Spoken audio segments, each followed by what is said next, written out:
here I am.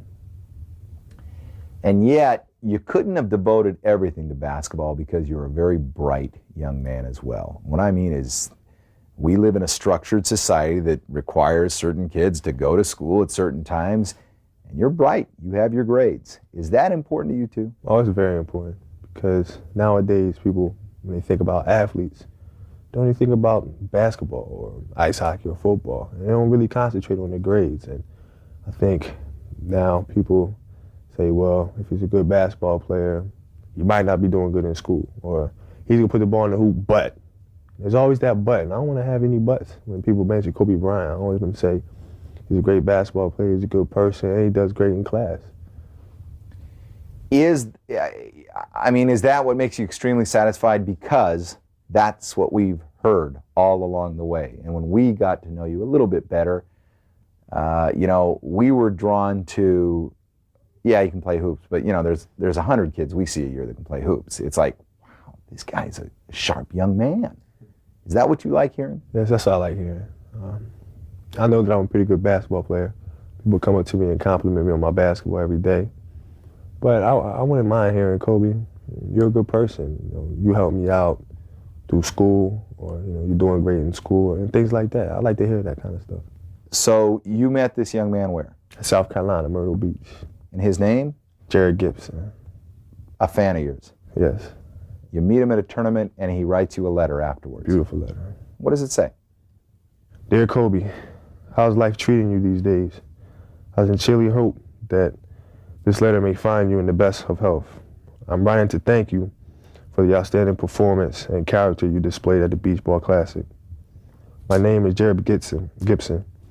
I'm the little guy who continuously hung around you from Pennsylvania. Kobe, I just want you to know the tremendous impact you've had on my life in the short time I was in your presence, not only as a player, but as a person. You are real, down to earth, and were accessible to your fans. What I admire most is the 1,000 you scored on your SAT scores. The special relationship you have with your dad. Fame nor money can buy you that. The game of life has dealt you the perfect hand. You're intelligent, have a loving family, and you're a very gifted basketball player. The pot of gold at the end of the rainbow in life awaits you. Grab it. But please remember these 3 things. Always thank God and your family. 2, the hard work it took you to succeed and what it's going to take to keep you there. 3, never forget us, little guys. We saw you at the beginning of your rise to stardom. Just as you've touched me and given me the inspiration to be somebody, there will be thousands more in the future. Stay humble, stay focused, stay real. That's really a touching letter. Yeah.